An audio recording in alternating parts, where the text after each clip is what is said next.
Veselība nozīmē harmoniju un līdzsvaru. Līdzsvaru starp manu ķermeni, starp garu pasauli un apkārtējo vidi. Un ja es jūtos vesela, es esmu enerģijas pilna, man liekas staro acis, man gribas mīlēt, man gribas smieties, es visu pasauli redzu krāsaini. Tā veselība ir pats svarīgākais uz pasaules, un arī man savā ziņā ir tā laime, ka es tagad pārvaldu veselības jomas žurnālus, kad es tīri arī priekš sevis ļoti daudz ko uzzinu, jo es no savas tādas privātās pieredzes, jo man tētis bija slims ar cukurdiabētu, mamma piedzīvoja, man liekas, kaut kādus 4 vai pat 5 insultus, un tad tu saproti, ka nekas svarīgāks nav par to veselību.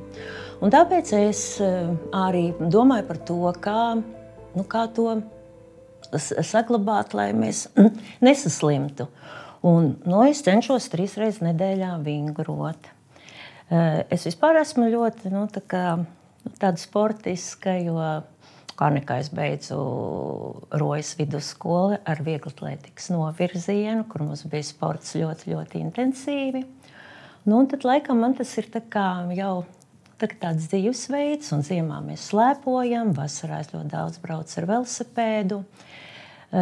Tas, kas, arī runājot par to diabētu, šobrīd es ļoti domāju par to, lai pēc iespējas mazāk lietotu uzturāt cukuru. Un nekādas diētas tādā izpratnē, kā mēs kādreiz sapratām, tad mēs tagad badojamies, ēdam tikai salātu lapas vai dzeram tikai ūdeni. Mans tas pamat rituāls, ēšanas rituāls ir sabalansēts uzturs, kur sākam ar salātiem, kas tagad šodien ir ļoti populāri, jo tur ir ļoti daudz šķiedravielas, tad ir obligāti olbaltumvielas, labie ogļhidrāti, tā, lai tev organismam nekas netrūkt. Un otra lieta ir tas, ka baigas ļoti, ļoti svarīgi ir tā emocionālā veselība.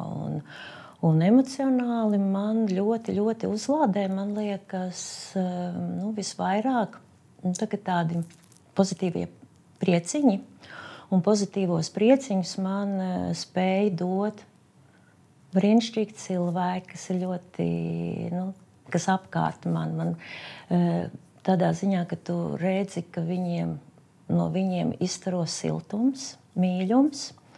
Un es savā ziņā esmu kā tāds spogulis tam, ja man pretī ir cilvēks ar sirsnību, tad es arī pati kaut kā, jo man ir ļoti daudz mīļumu un ļoti daudz sirsnības, bet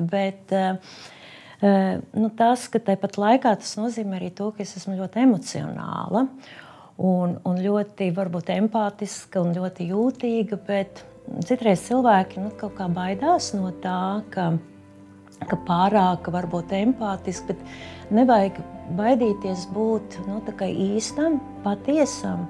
Un tas arī ir tāda viena no tādām formulām, būt kā formula, kā justies labi, jo tas, ja tu jūties labi, tas uzlabo tavu veselību.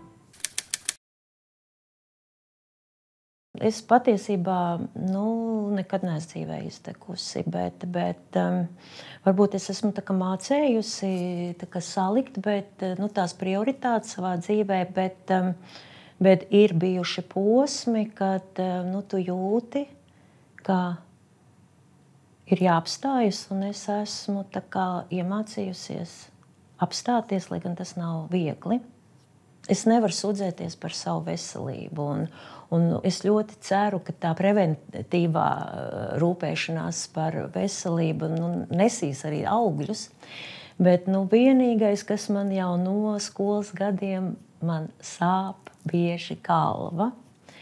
Un vēlāk jau konstatēju, ka tā ir migrēna, bet es arī esmu iemācījusies ar migrēnu sadzīvot.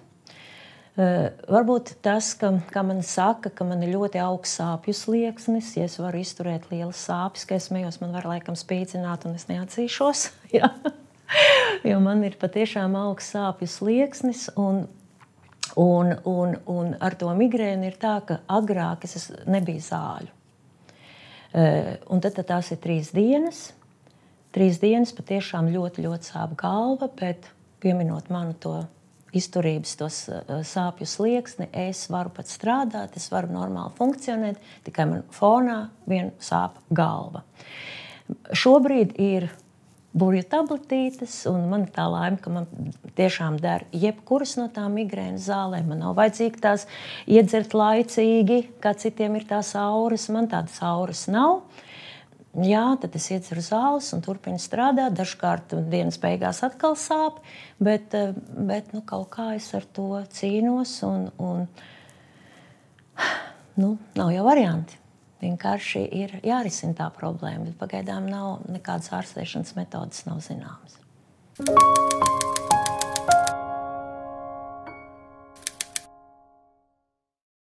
Mana miera osta viennozīmīgi ir manas mājas, mana ģimene, jo tur es jūtos vislabāk. Bet es varu teikt, ka mana miera osta ir arī darbs tādā ziņā, ka tie rīti, darba rīti, un es teiktu, ka tā miera osta nav tikai tā vieta, bet arī tie mazie rituāli. Un, piemēram, tie foršie kolēģi, mīļā Ginta, Signe un Marks, kas, kad es atveru durvis, viņi vienmēr smaida, man sagaida. Un tas ir tas, ko es saku, ka es esmu kā spogulis, ja mani sagaida, tad es pretī tieši tāpat ar sirsnību. Man ir rīta tēja, kur es nesen atklāju no sava bosa Raivja, kas ir tāda uzlādējoša ar ingveru. Ir tur vēl kaut kādas labas zālītes, jo mēs zinām, ka tikko intervēju vienu kardiologu, kas saka, ka to kafiju tomēr nevajadzētu tik daudz dzert. Un tad es rītu sāku savā miera ostā izdzeru tasi kafijas no rīta mājās, bet šeit es izdzeru tējiņu, kas mani tā kā enerģiski uzlādē.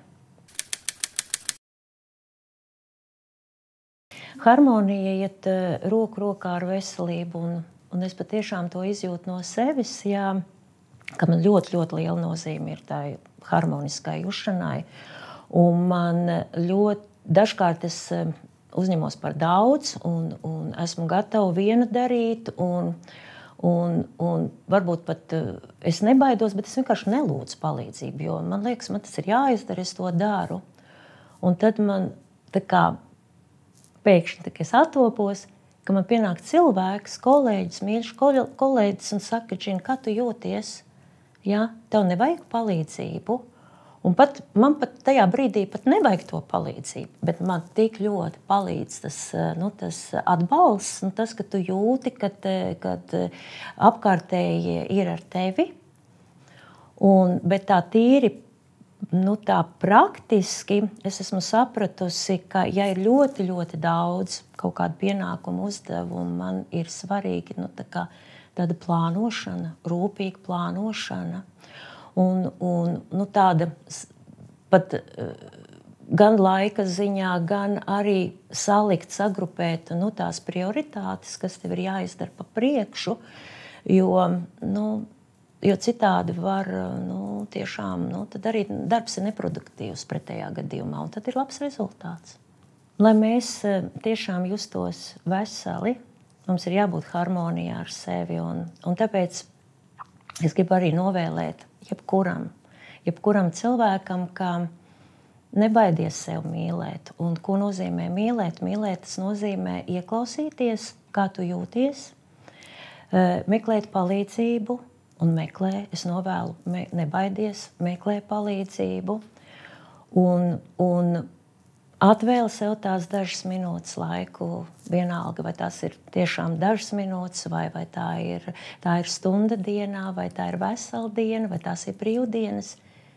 Rūpējies par sevi, jo tā tu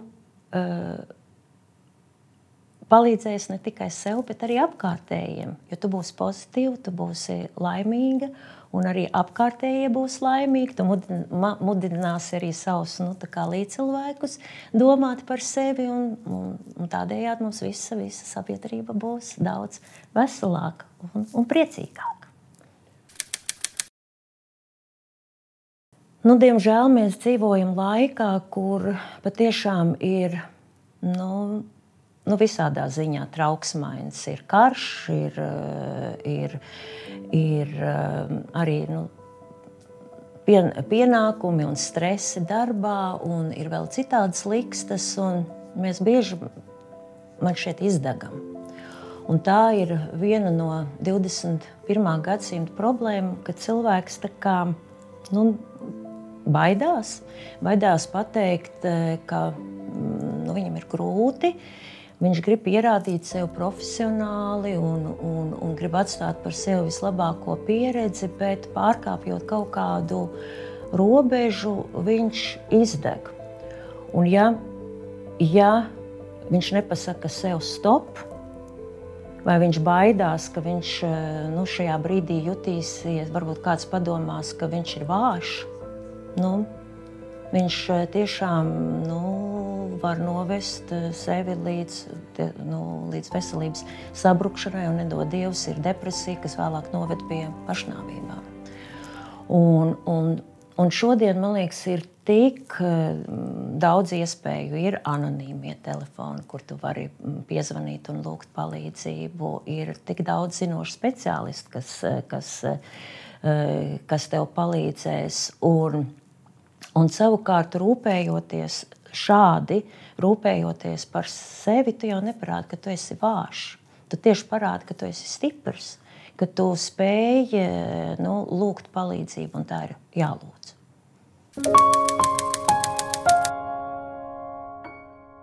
Strādājot daudzus gadus presē, vadot sieviešu žurnālu, un tagad jo īpaši veselības jomas žurnālus, es esmu sapratusi, ka par sevi patiešām ir jārūpējas, un ir jāiet regulāri, jāveic analīzes, jāveic izmeklējumi nepieciešamie.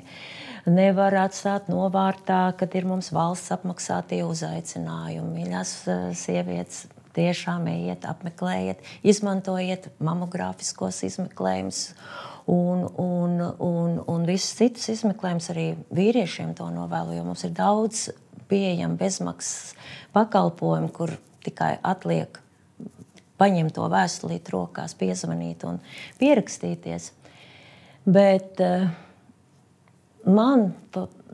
bet ko es esmu sapratusi, ka rūpes un preventīvā tā veselība ir pats svarīgākais, lai mēs nodzīvotu ilgu, bet kvalitatīvu mūžu. Jo nav jau nozīme sagaidīt 100 gadus, guļot 10 gadus uz gultas. Tas ir traki pašam. Arī tuviniekiem ir ļoti, ļoti smagi, bet lai tu arī vēl 100 gados vari dejot, vari samīļot savus tuviniekus un pats aiziet pretī, sagaidīt katru mīļo ciemiņu uz savu 100 gadu jubileju un visi kopīgi nodzēst 100 svecītes. Es novēlu to tev arī.